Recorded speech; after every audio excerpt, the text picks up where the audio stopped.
About panic during CAT. It's very common to panic and get stressed, but there are ways to reduce it. Let's look at what you can do as far as that is concerned. So, we've been training since more than 23 years. We also train for interview preparation. Uh, Also, we'll have workshop for XAT, SNAP, etc. If you're interested, you can contact us.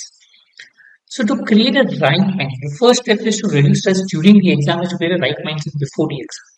So that means one is to try to make CAT less important. I mean, that is specifically for people, normally two kinds of people. People who do well under stress. I mean, you give them stress and they do better. Most of the people are opposite. They don't do well under stress. I mean, they do well when they're relaxed. That is one such example where you generally perform well when you relax. So if you're such kind of person, then try to make CAT less important. Say that, okay, it's okay if I don't perform well. I mean, I'll just go and the exam, do my best and come back. And that's what I did when I came one of my first exams where I did exceptionally well as compared to all my peers. So what my performance was in the books. I'd gone to the exam saying that, let me go and write the exam. If I do well, fine. Don't do well, it's pretty all right. I mean, I'll give it again next year. So that's what you need to have you could also have some routine, like maybe listen to a song, read quotes, watch videos, something that will help you to create a right frame of mind. If you have such things with you, keep it and just go to it before the CAT. Have a ritual before the CAT. Just before the CAT. When you start the CAT, but before the CAT, you have a ritual. And my ritual is I just go and take a nap. 10 minutes, I just sleep. It resets me completely and then I can write the exam. So it helps you to be in the zone to focus during the exam. So if you have a proper ritual, whatever ritual is, before the exam, it helps you to get into the zone. A lot of sportsmen before they go for the game, they do have a ritual. Maybe a small prayer, or maybe anything as such. Have a ritual that would help you to focus as far as the exam is concerned. Have a ritual for every section. I mean, every section is over, you need to reset yourself. Remember, every section is different from the previous section.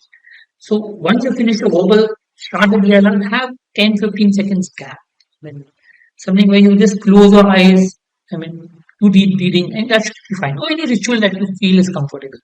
So that you can reset for the next. I mean, your verbal section should not affect your DLR. Your DLR should not affect your part. It should be all independent.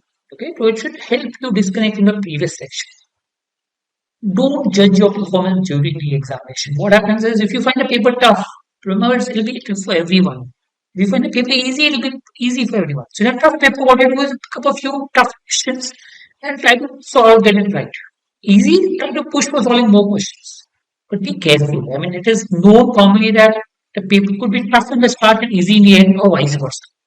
So plan accordingly. I mean, I've known cases where I found a paper extremely tough in the start, but when I went forward, I realized the paper was extremely easy in the second half. I could easily get time to come back to the first half after going to the second half. So plan, have a strategy which is there. So which means you should have a flexible strategy. If the paper is tough, what should be a strategy? If the paper is easy, what's the strategy? Tough start, easy at later, what's the strategy? You should also know what to do if it's not going as per your plan. I mean, you're doing the paper, but it's not going as per your plan. So what to do? Whatever. I mean, how do you replan yourself? You should have a way, method of doing. Also, if you're stressed during the test, just relax as far as possible. I mean, you can close your eyes for 10-15 seconds. Okay, that normally helps to relax. I mean, you can follow the same ritual that you do when you start from one section to second section. It helps to be calm. And during that time, try to replan your paper because it's not going as per your response. So think, okay, I think the paper is tough. Let me pick up a few questions, search for it, and say, oh, I've gone to two DLR sets, 3 more sets left. Let me just pick up one of the easiest sets and type. And have a plan, replan it, and then go on. Also, avoid looking at the time frequently. That causes stress, I mean, if possible. So, if you can reduce the time, I mean, maybe you can only look at a watch once you finish one round of your full CAT paper. Then maybe you can see how much time is left.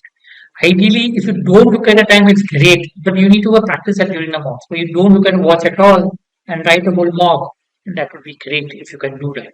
Okay, but normally, yes, it's difficult to do that when I look at the watch, but then I do it infrequently. Once I finish one section, then I maybe look at the watch, plan my remaining timing accordingly, I work on. Right? Right. So these things, if you follow, will help you reduce panic during the CAT. We'll come up with more videos that will help you with regards to your CAT. If you're interested, do subscribe to the channel. Thank you.